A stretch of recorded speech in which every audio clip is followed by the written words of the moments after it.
Bom dia, turminha. Sejam todos bem-vindos, a mais uma aula de Geografia. Hoje nós iremos estudar o capítulo 8, que traz o tema Chuvas e Ventos. Fica localizado na página 74. Aqui na página 74 nós temos um poema. A poetista Henriqueta Lisboa escreveu alguns poemas em forma de diálogo, em que brinca com as palavras. Leia um deles. Menino, vem pra dentro. Olha a chuva lá na serra. Olha como vem o vento. Ah, como a chuva é bonita e como o vento é valente. Não sejas doido, menino. Esse vento te carrega, essa chuva te derrete. Eu não sou feito de açúcar para derreter na chuva. Eu tenho força nas pernas para lutar contra o vento. E enquanto o vento soprava e enquanto a chuva caía, que nem um pinto molhado, teimoso como ele só. Gosto de chuva com vento, gosto de vento com chuva. Esse é um poema de Henriqueta Lisboa, Tempestade, em O Menino Poeta, São Paulo. Aqui nós temos duas perguntinhas. Quais são os fenômenos atmosféricos mencionados no poema? Se nós analisarmos bem, foram citados os fenômenos vento e chuva. Algumas vezes, a mudança no tempo atmosférica alterou seus planos? Em caso afirmativo, conte como foi. Isso aí é um assunto pessoal, de cada um. Então, dando continuidade ao nosso capítulo, aqui na página 75, nós temos o tópico que fala sobre as chuvas. A chuva é um importante fenômeno do tempo atmosférico. Ela contribui para modificar as paisagens e interfere no dia a dia das pessoas. Observe as fotos a seguir. Aqui a primeira imagem nós temos o quê? Uma praia, que está com o tempo bastante fechado, sem ninguém. Somente as barraquinhas. Do outro lado, nós temos o quê? Uma praia, bastante movimentada. Aí a legenda diz: as fotos retratam o tempo em Florianópolis, Santa Catarina, em dois momentos. A foto à esquerda, de 2014, foi tirada um pouco antes da chuva. Note que o céu estava nublado, com muitas nuvens. À direita, de 2015, retrata o dia claro e sem chuva. Logo abaixo, nós temos mais duas fotos, Uma foto em que o tempo está chuvoso e a outra que está o sol, não é mesmo? À esquerda, as fortes chuvas alagam uma rua do município de São Paulo e forçam pedestres a pular áreas alagadas perto das calçadas e a usar guarda-chuvas. À direita, também em São Paulo, pedestres caminham normalmente em um dia sem chuva. Essas fotos foram tiradas em 2016. Logo abaixo nós temos a primeira questão. Compare as condições do tempo atmosférico nas imagens. Depois, preencha o quadro relacionando o tempo com as atividades das pessoas. Logo abaixo, nós temos um quadro que é dividido em três partes: lugar, tempo chuvoso ou nublado, tempo sem chuva. Na parte do lugar, nós temos duas cidades, Florianópolis e São Paulo. Então, vocês irão colocar as imagens onde o tempo está chuvoso ou nublado no primeiro quadrado, tanto na cidade de Florianópolis como em São Paulo. E do outro lado, vocês irão colocar as imagens do tempo sem chuva, tá certo? Tanto em Florianópolis quanto em São Paulo. Agora, na página seguinte, dando continuidade, aqui na página 76, nós temos o tópico A influência das chuvas na vegetação. Tanto os seres humanos como as plantas e os animais dependem da água para viver e se desenvolver. Por isso, em áreas onde chove muito, são comuns paisagens com bastante vegetação e muitas espécies de animais.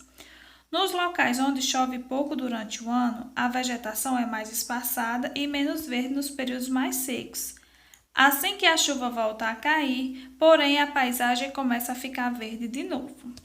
Aqui, é possível observar a grande importância das chuvas, tanto para o desenvolvimento humano quanto das plantas e dos animais.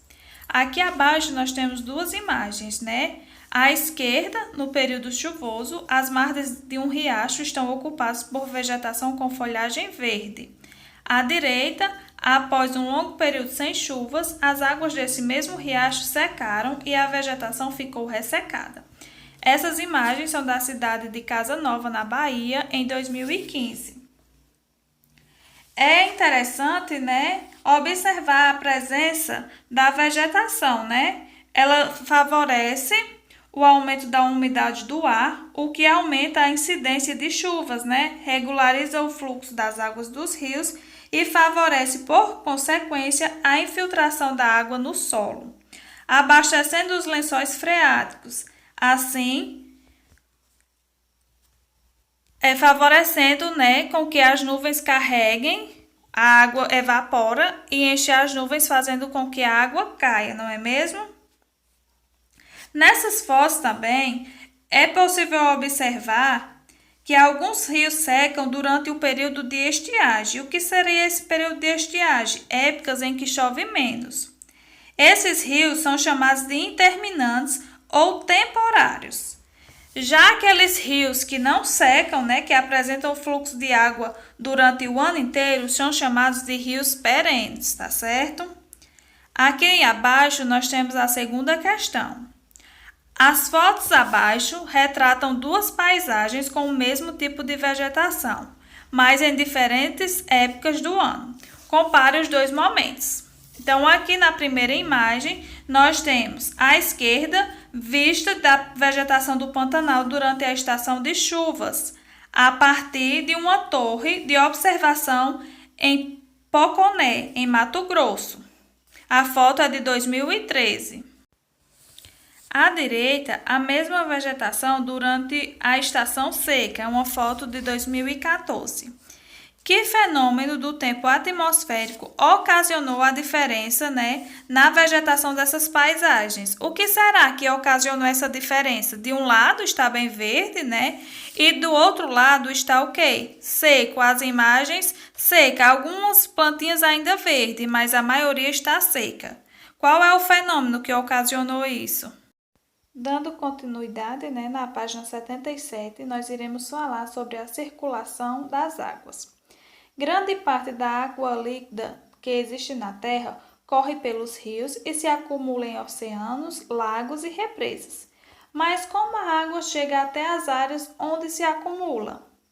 As chuvas têm grande importância na distribuição da água pela superfície da Terra.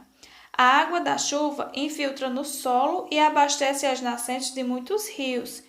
E o curso dos rios leva a água para longe das nascentes, desaguando em lagos ou em oceanos. Parte da água está sempre retornando para a atmosfera através da evaporação. O que seria a evaporação? O processo em que a água líquida se transforma em vapor.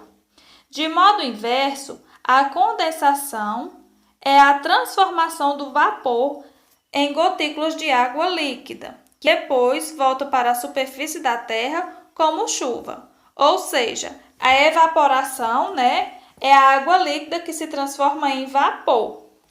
Então, esse vapor, né, é transformado em gotículas de águas que depois volta para a superfície da Terra como chuva, ou seja, ela evapora, sobe até a nuvem e depois ela desce de volta em gotículas de água. O aquecimento da atmosfera é a principal causa da evaporação, enquanto o resfriamento provoca a condensação. Esses dois processos que acontecem com regularidade na natureza fazem parte de uma parte chamada ciclo da água. Então, aqui nós temos mais uma questão.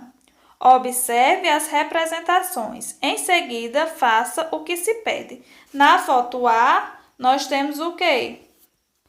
Aqui na foto A, nós temos qual processo, né? Evaporação ou condensação? Vamos observar. O quê? A evaporação é o quê? O processo da água líquida que se transforma em vapor. Então, aqui na figura A, nós temos o processo de evaporação. E na foto B, nós temos o processo de condensação, ou seja, a água do vapor é transformada o quê? Em gotículas de água.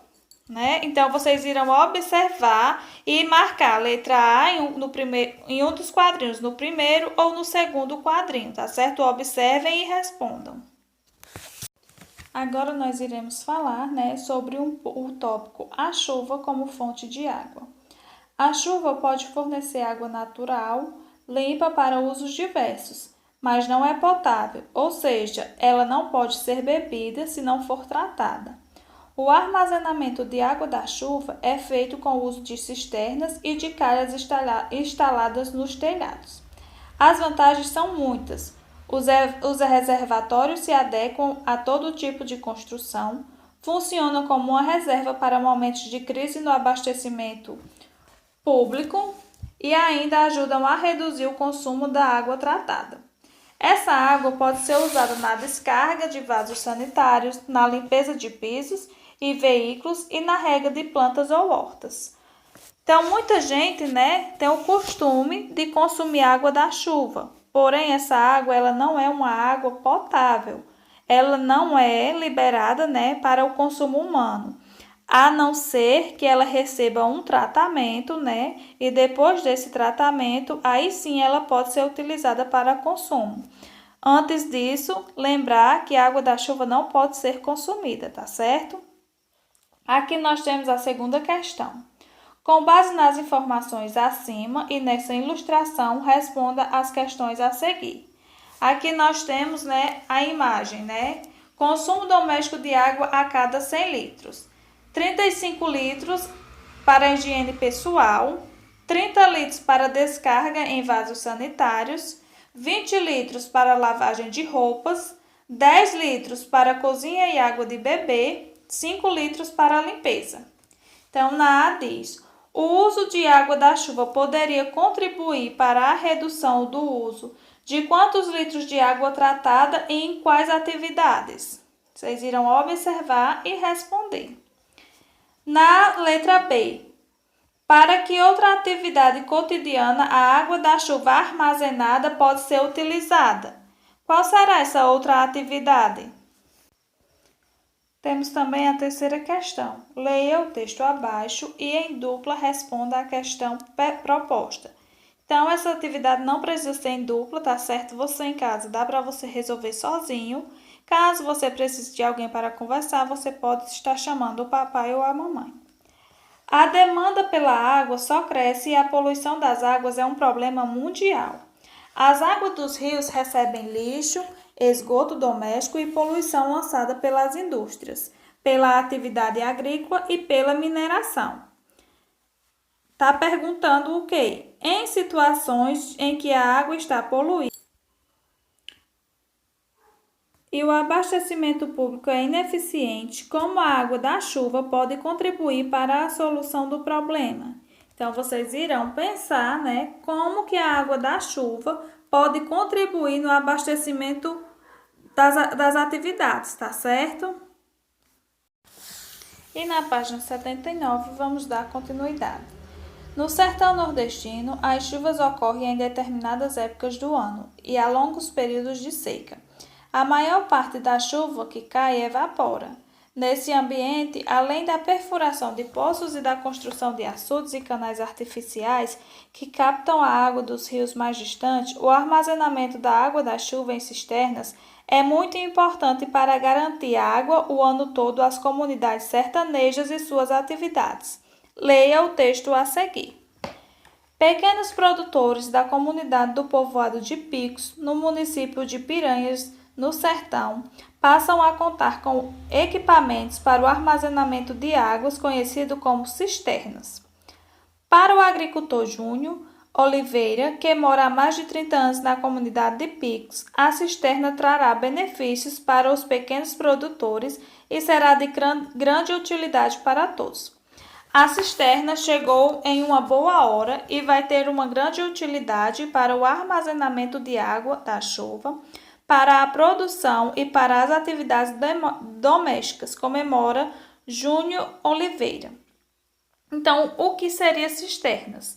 Cisternas, né, é um tipo de uma caixa d'água que é cavada no chão e tem vários metros de profundidade, tá certo? É feita de alvenaria, ou seja, cimento e tijolo.